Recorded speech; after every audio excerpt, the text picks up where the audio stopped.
విభజన తీవ్రమైన అన్యాయం జరిగింది ఆంధ్రప్రదేశ్కు. 5 కోట్ల మంది ఆంధ్రప్రదేశ్ ప్రజలకు కూడా తీవ్రమైన ఆందోళనతో కూడుకున్నారు. అటువంటిప్పుడు ఆ రోజున్న ప్రధానమంత్రి పార్లమెంటు సాక్షికి కూడా ఆంధ్రప్రదేశ్కు ప్రత్యేక హోదా ఇస్తాము, ఆ హోదా అనేది ఇస్తే ట్యాక్సెస్లో కానీ తర్వాత అవన్నీ గ్రాంట్లో కూడా ఎగ్జంప్షన్ వస్తాయి కాబట్టి పెద్ద ఎత్తున కూడా త్వరలోనే కూడా అభివృద్ధి అవుతుందని చెప్పేసి ఆ రోజు హోదా కూడా కల్పించారు.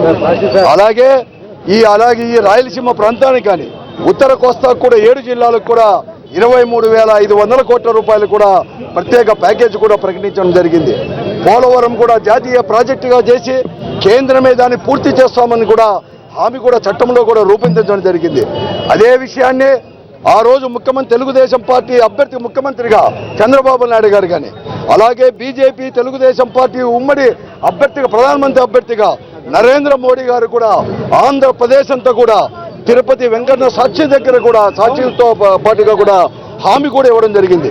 ఇస్తామని చెప్పి 1 సంవత్సరం చెప్పిన తర్వాత దాన్ని కాలరాయడానికి దాన్ని ప్రత్యేక హోదాను కూడా తప్పి కొట్టడానికి ఈరోజు ప్రభుత్వాలు ప్రకటిస్తున్నాయి.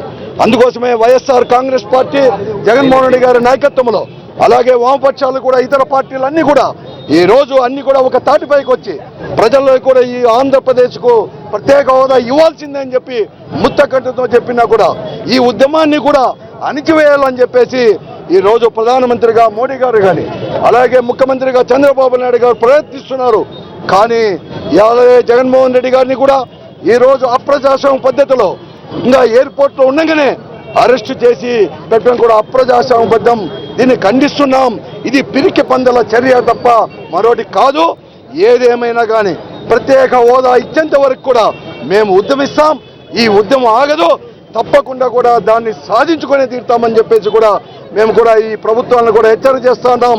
కాబట్టి ఇప్పుడైనా కానీ ప్రధానమంత్రి కానీ ముఖ్యమంత్రి గారు వెంటనే ఆంధ్రప్రదేశ్కు ప్రత్యేక హోదా ప్రకటించాలని చెప్పేసి కూడా మేము డిమాండ్ చేస్తున్నాం.